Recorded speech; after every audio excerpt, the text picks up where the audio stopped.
Bismillahirrahmanirrahim. Assalamualaikum warahmatullahi wabarakatuh. Anak-anakku semua, kelas 8A sampai 8F. Bagaimana kabarnya kalian semua pada hari ini?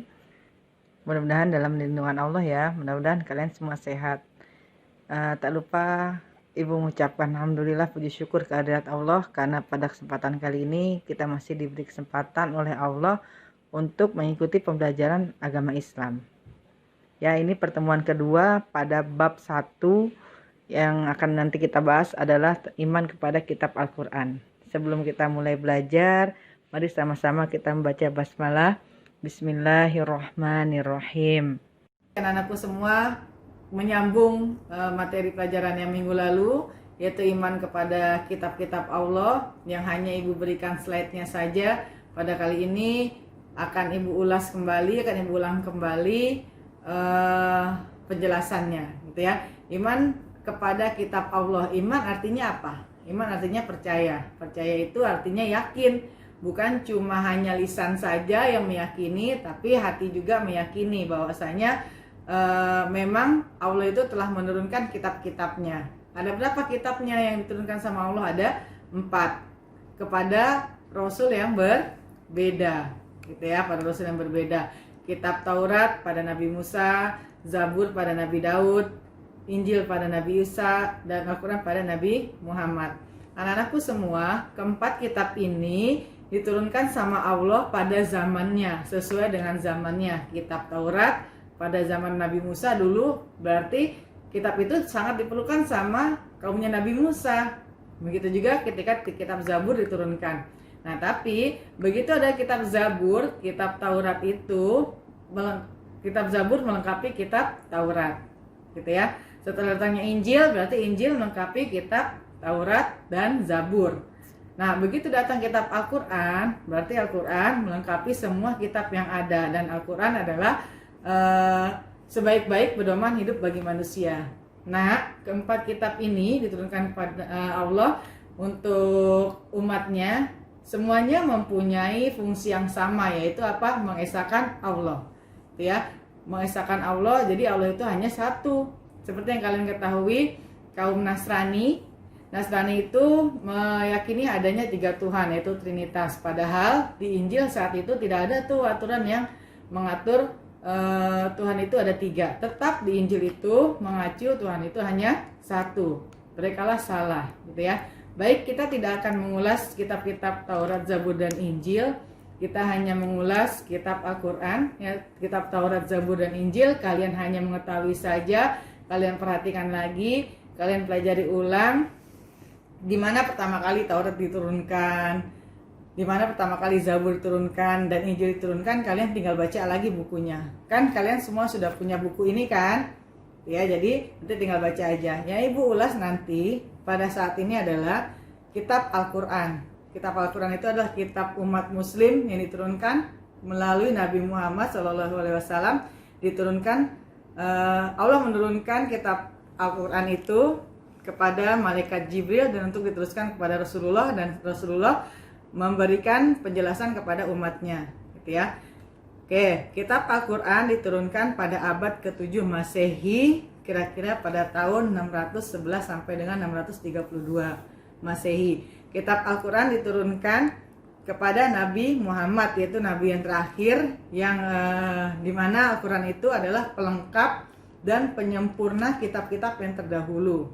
Ya, itu Al-Quran itu. Jadi kalau sudah ada Al-Quran, seharusnya kaum Yahudi, kaum Nasrani itu percaya terhadap Al-Quran, karena yang kitab terakhir adalah kitab Al-Quran.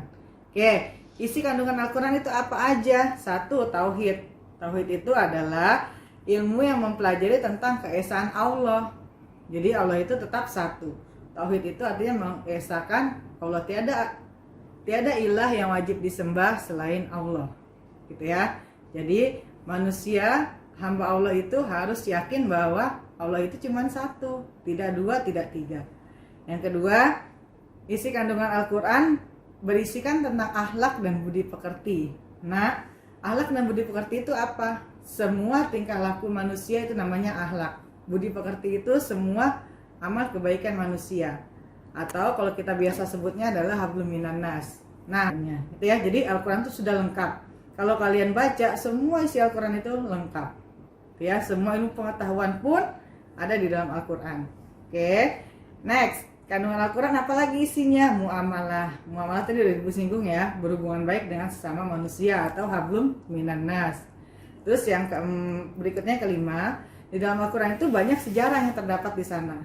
Ya, sejarah-sejarah para nabi, sejarah-sejarah perang gitu ya, sejarah-sejarah bangkitnya kota-kota yang suci gitu ya, di situ ada di Al-Quran.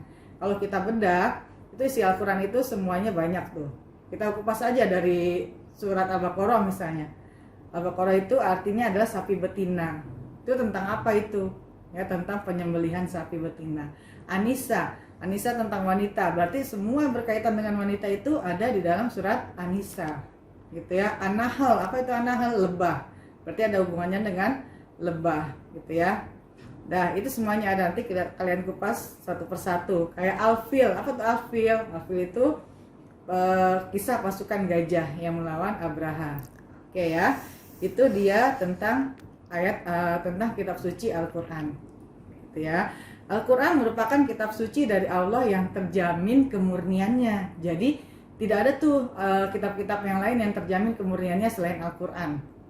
Kitab Injil udah banyak redaksinya, ya. Kitab Zabur dan Taurat mungkin udah nggak ada, tapi Al-Quran enggak. Al-Quran tetap ada, tetap murni seperti yang diturunkan Allah melalui malaikat Jibril dan melalui Rasulullah, gitu ya.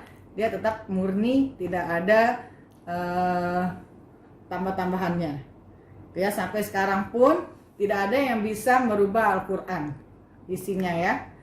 Oke, yang berikutnya hikmah yang terkandung ketika kita beriman kepada kitab Allah.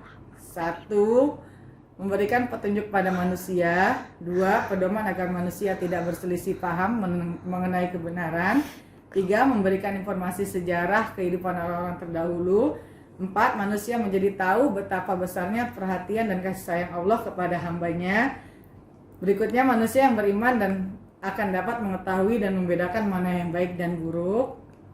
Berikutnya, hati manusia menjadi lebih tentram dan menambah ilmu pengetahuan.